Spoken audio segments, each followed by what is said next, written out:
가르치는 것도, 그리고 돌보고 목양을 하는 것도 가르치고 목양하는 주체가 있고 가르침을 받고 돌봄을 받는 대상이 있잖아요.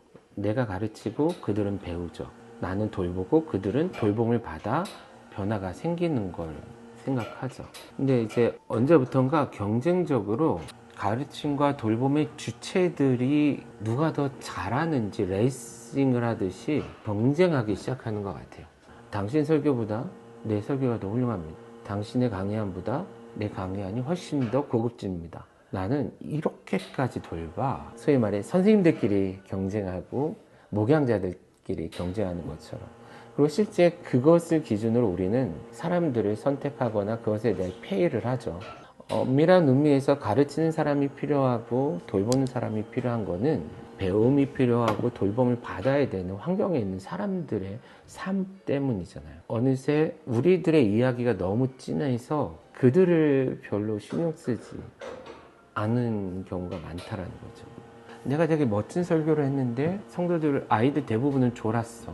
이 내 설교도 못 알아듣고 잠만 자는 이 어리석은 것들. 만약에 아이들에게 혹은 대상들에게 어떤 성경이라든지 어떤 돌봄을 제대로 전달해 주고 싶다면 이렇게 대상에 대한 이해를 좀 했으면 좋겠다 싶어요.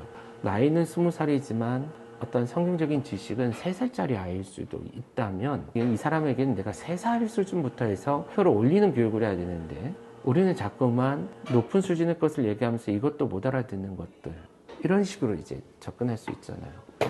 현장을 가지고 누군가를 가르치고 있다면, 그리고 목양의 대상이 분명히 있다면 그들을 먼저 좀 정확히 이해했으면 좋겠어요. 이런 질문들을 하잖아요. 어느 교회 사역으로 부임을 했어요.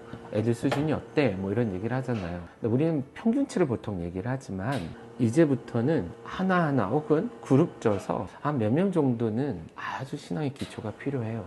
몇 명은 그것보다는 이 정도, 이런 것들이 필요해요. 이런 식으로 좀 구별해서 얘기할 정도로 관심을 갖고 대상을 이해하는 게 힘들겠지만 가능하다면 그런 수준으로 해주는 게, 같은 학년이라고 똑같은 공과를 가지고 니네 봐 5학년 수준의 수업을 할게, 이게 아니라 힘들어도 선생님들이 아이들 하나하나 붙잡고 이 아이에게 지금 필요한 게 뭐냐, 1단계냐 2단계냐 3단계냐 좀 돌아봤으면 좋겠다 싶고요.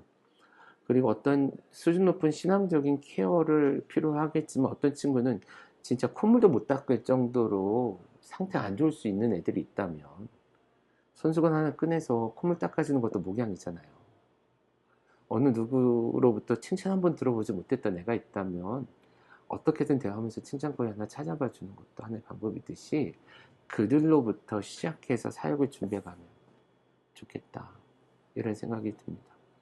그리고 처음에 얘기하신 것처럼 만약에 사역자들에게, 신학생들에게 좀 권면한다면, 주제 넘게 하자면 어느 누구도 어떤 조직이나 어떤 특별한 일을 위해서만 부름받지는 않은 것 같아요. 적어도 사역자라면, 목회자라면. 그러니까 우리는 하나님 나라를 위해 혹은 하나님께서 우리에게 주신 사명을 위해 부름받았잖아요. 그런데 어느새 이 시대가 짜놓은 몇 가지 틀에 꽉 매여서 여기에 발을 딛는 순간 마치 급류에 휩쓸려 가듯 그냥 정신없이 그냥 슉 달려가고, 나중에 조금 정신 차리고 내가 왜 이걸 했을까 고민하는 그런 사역자 말고, 처음부터 우리가 누가 나를 부르셨고 나에게 맡기신 사명은 뭐고 곧 내게 맡기신 것이 하나님의 나라라면 그 하나님의 나라를 어떻게 하면 더 효과적으로 세워갈 수 있을지, 그 힘은 어디서 오고 왜 굳이 나까지 부르셨는지, 이런 좀 고민을 하면서 하나님께서 각자에게 주신 그 일들을 좀 만들어가고 찾아가면 좋겠다, 이런 생각이 듭니다.